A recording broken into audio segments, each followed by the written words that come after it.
Yung ganito kalutong na talong please. Alam mo ba na napakadali lang magluto nitong ating crispy talong? At kakailanganin lang natin mga mamshis ng 4 na piraso ng talong at ito ay ating babalatan or ipipil. So ayan, gumamit na ako ng peeler para mas mapadali kasi kung kutsilyo lang yung gagamitin niyo, medyo mahirapan kayo dyan. So maganda na may peeler. Ayan, so tsagain nyo na lang ang pagbabalat nito mga mamshis pero madali lang naman talaga tong balatan kung may peeler. So ayan, matapos natin itong balatan isa-isa mga mamshis, atin itong hahiwain sa tatlong parte. So 3 by 3 ang ginawa ko dito para maka-form tayo ng parang pom-poms or parang octopus. So yan, ganyan na magiging itsura niya mga mamshis. At after nga na magayat natin or mahiwa itong ating talong, ay ibababad natin ito mga mamshis sa tubig na may suka. So nasa isang lagayan, nag-prepare ako dito ng tubig na may 2 kutsarang suka. So para saan ba ito? Para hindi po mangitim yung ating talong dahil medyo madagta po itong ating talong. Hayaan lang muna natin na nakababad itong ating mga talong dito mga mamshis habang tayo nagpe-prepare ng ating mga pang-coating. Ayan, so bali tatlo yung ating pang-coat mga mamshis. Ito yung isa. So naglagay ako dyan ng crispy fry, konting harina, konting paminta, konting garlic powder at konting paprika. Pero yung paprika ay optional lang mga mamshis, tsaka itong ating paminta. So, nasa sa inyo na sa pag-a-adjust ng inyong panlasa kung gaano karami ilalagay nyo ditong pampalasa. At dito naman sa isang lagayan na nagpisa ako ng 3 itlog. Bali mga mamsis, 3 large egg yan. So, kung medyo maliliit yung itlog nyo, gawin nyo na lang na 4. So, tamang-tama lang ito dun sa ating 4 na talong. So, binati ko lang yan.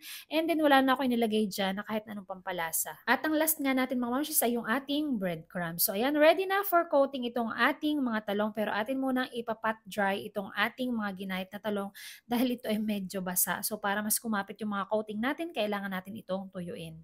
Ayan, so simulan na natin ang pag-coat mga mamshis. Ang una, ididip muna natin dito sa itlog para kumapit yung ating harina. So ayan, make sure na lahat ay nakukoat para mas crunchy itong ating crispy talong. Ang sunod naman sa itlog ulit mga mamshis. Bakit sa itlog ulit? Para naman mas kumapit yung ating breadcrumbs. O, di ba? Para mas crunchy ang ating crispy talong. So, and make sure lang na nakoat lahat. Ayan. So, ang huli ay itong dito sa breadcrumbs. So, and mga mamsis, pwede kayong gumamit dyan ng mga flavored breadcrumbs, pero itong ginamit ko ay plain lamang. So, may nabibili yata na parang cheese flavor or garlic flavor. So, plain lang itong ginamit ko.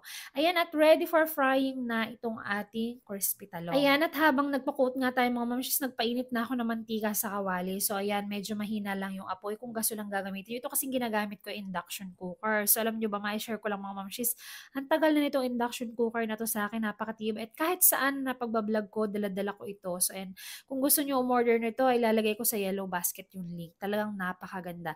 So, ayan mga mamshis, luto na yung ating crispy talong. So, grabe yung crunchiness nito. Ang sarap. At alam nyo ba mga mamshis, pwede nyo itong papakin. Hindi lang pang ulam, pwede nyo rin gawing snack.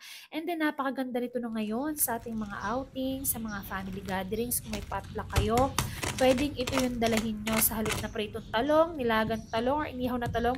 Why not na i-level up naman itong ating mga talong at gawing crispy talong. O, di ba mga mamshis, napaka-crunchy at napakasarap ng ating crispy talong. So, kung nagustuhan mo ang recipe na ito, huwag kalimutang mag-like, mag-follow, and pakishare mo na rin itong ating video. So, thank you for watching!